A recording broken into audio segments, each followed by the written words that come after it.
Analyst extraordinaire, here he is, Mark Dixon. How are you, Mark? I'm great, Jamie. Direct from Loyola Blakefield by way of Johns Hopkins and by way of ABC2. Did a great job again. Loyola and Towson played yesterday, the Battle of Charles and York Road. We're going to talk tonight, or after that game last night, we're going to talk today about Division III.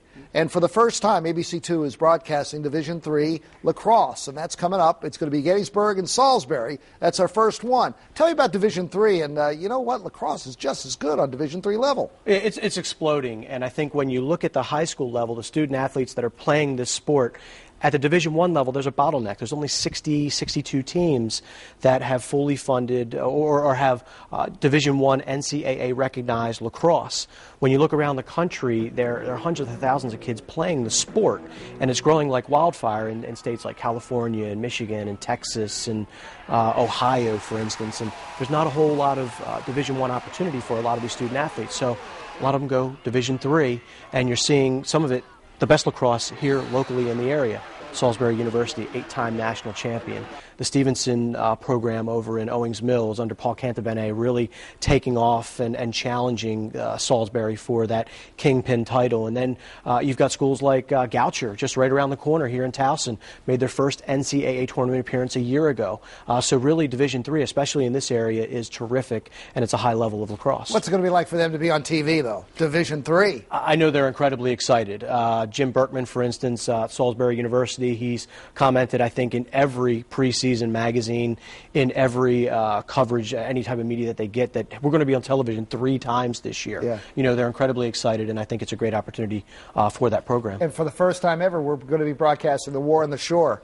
How good is that? Washington College against Salisbury, baby. It's huge, and a lot of folks here at the station went to Salisbury, so they've already got their Seagull things out. But really, it's been one-sided over the last couple of years. Washington has struggled.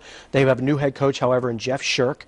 He's a University of Maryland graduate, played in College Park, spent the last couple of years at VMI, the Virginia Military Institute. So he comes to Washington College. They're jazzed up. I mean, it's a small venue, Jamie. I don't know if you've seen Washington College. They got a brand new facility. About 5 or 6 years old is their facility. AstroTurf. There's probably going to be 4,000 or 5,000 people there. A lot of tailgating, a lot of excitement, and I think it's going to be really perfect for television. Small venue. It's going to be packed. It's the first weekend in May, so it should be decent weather.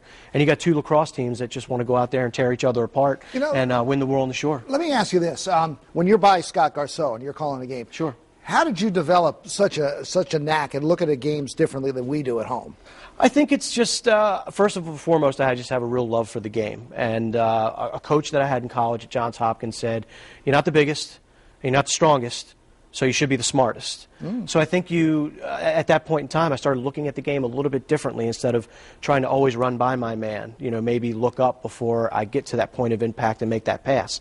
I think as an analyst, when you see things in front of you on a lacrosse field, you're not just looking at the guy with the ball, but you're looking at where the defense is sliding from. You're looking at where the cutter is coming from. You're looking at where the backside support is coming from if that dodger gets stopped. So instead of looking at just one thing, you try to look at 3 or 4 different things. And working with a guy like Scott makes my life easy. When you're in the booth, though, instincts play, because you played at Loyola, played at Hopkins. You know the instincts. What's it feel like when you nail it? You know it's coming, and all of a sudden it comes right before your eyes. It's great.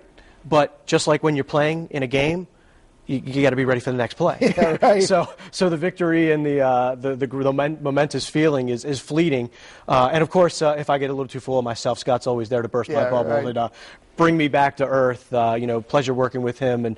But really, it's just that's my job. I'm paid and I'm hired to give my opinion and to be right more than I'm wrong throughout the course of a game and throughout the course of a season. So you do your best. I don't always get it right, but you just try your best. Well, lacrosse on ABC2, we've been doing it for a number of years now, and people love it. I mean, the ratings are up through the roof on Saturday, so keep it up. Whatever you're doing, do it. Keep doing it. Will do. Mark Dixon, again, Gettysburg, Salisbury, coming up this Saturday right here on ABC2. Mark, along with Scotty Garceau.